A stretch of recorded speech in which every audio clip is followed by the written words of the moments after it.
10h17, estou entrevistando o professor Paulo Cruz, que é mestre em Ciências da Religião. Professor, o senhor acha que um dos pilares que mantém ativo o movimento político no Brasil, não digo somente bolsonarista, mas também você tem uma grande ala do Centrão, é o movimento neopentecostal?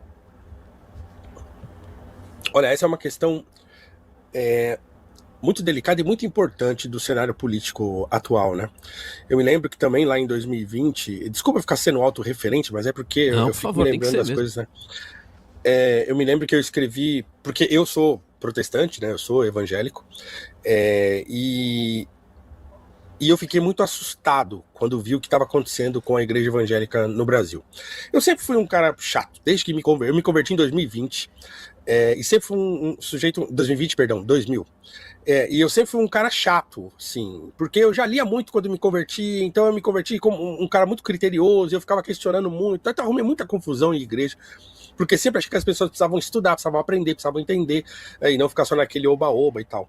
Então, quando eu vi isso acontecendo, não foi uma surpresa, porque meio que, obviamente, se a gente pega a própria escritura diz, né, que as pessoas erram por falta de conhecimento. Então, uma hora isso ia acontecer. Eu não sei exatamente em que circunstância isso aconteceria, eu não sabia exatamente que era uma coisa da política, mas uma hora a igreja ia tomar um baque, digamos assim. Então, de certo modo, eu vejo isso como uma coisa providencial. Eu acho que é aquele tipo de situação em que Deus diz assim, tá bom, vocês querem isso aí? Tá legal, então vai, né? Que é o povo de Israel querendo um rei lá, né? Em 1 Samuel, e Deus falando para Samuel, fala para eles que ele não precisa de rei, que eu já sou o rei, já tá tudo bem. E eles, não, nós queremos rei, todos os povos têm rei, por que a gente não tem? Aí Deus fala, tá bom, então vai lá pra eles e fala assim, tá bom, vou dar um rei pra vocês, mas ele vai pegar o seu filho, vai levar pra guerra, ele vai tomar sua mulher, vai tomar sua terra, vai te cobrar imposto, vai fazer, dar uma lista, um monte de coisa, e fala, tá bom, fala pra eles que eu vou dar um rei pra eles, mas esse vai ser o resultado, né?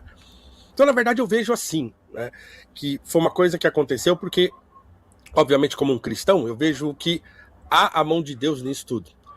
E sim, a direita brasileira hoje, ela é em grande medida, direita que eu estou dizendo assim, a direita bolsonarista, ela é em grande medida sustentada pelo neopentecostalismo, né?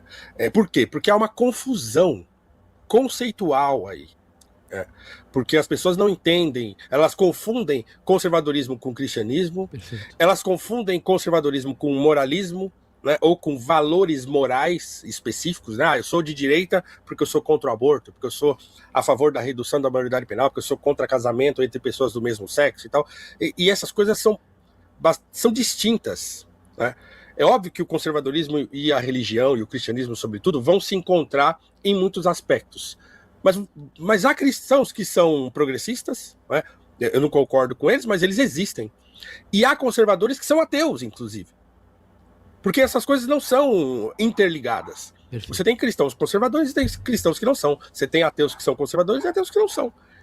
Mas há uma confusão conceitual que a igreja, por falta de discernimento, aderiu e que levou a essa apostasia, porque eu julgo que é uma apostasia da igreja brasileira, sobretudo a igreja evangélica pentecostal, né, pentecostal, mas não só, né? Um processo de apostasia, de abandono da fé para adesão a um tipo de religiosidade política.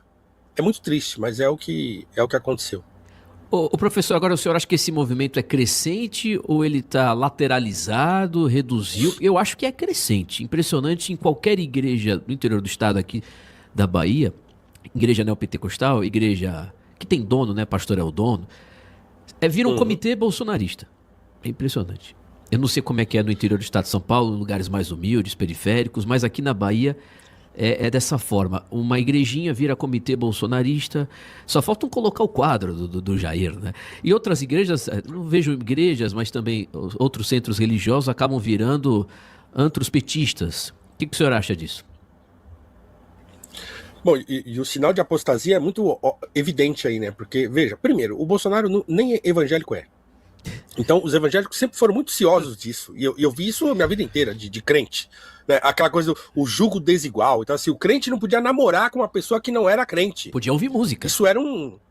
Então, música, né? Você não podia, assim... o catolicismo é uma... Eu tenho livros aqui em casa que trata o catolicismo como seita.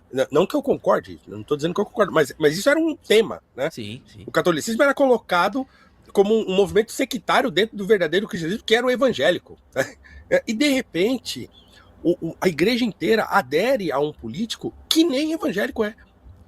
E que fingiu ser evangélico e que foi batizado no Rio Jordão e continuou indo à igreja católica e, entendeu? Como se nada tivesse acontecido. E de repente os evangélicos falam assim: não, mas é esse aí mesmo. Né? Ou aquele grupo de crentes, eu tenho essa imagem que eles orando em volta de uma bandeira brasileira, escrita, perdão da palavra aqui os ouvintes, mas não tem como demonstrar o horror disso sem falar a palavra. Acabou, porra. Escrito Sim. na bandeira e eles em volta orando. Sim, isso é um sinal de apostasia muito claro.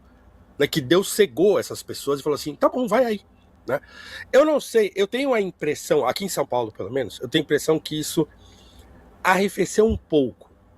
Aqui em São Paulo, tá? Eu não circulo muito, mas eu tenho a impressão, não que eles tenham abandonado, assim, não que eles, não, agora nós gostamos do MBL. Não, não é. Mas assim, deu uma arrefecida por conta de tudo que aconteceu, né? Mas eu acho que eles não abandonaram. Tá tudo muito assim, vamos ver o que tá acontecendo, o que vai acontecer, né? Mas eu não acho que cresceu, não. Eu não tenho essa impressão. Posso estar errado, tá? Posso estar errado. Mas eu não acho que cresceu. Acho que tem uma fatia muito grande ainda que gosta, que gostaria de ver o Bolsonaro solto aí e se candidatando novamente e tal. Mas aquele frenesi que a gente viu, né, em 2022, por exemplo, aquela loucura, aquilo ali deu uma diminuída. Pelo menos aqui em São Paulo é o que eu tenho notado. Se gostou, não se esqueça de deixar seu like e se inscrever no canal.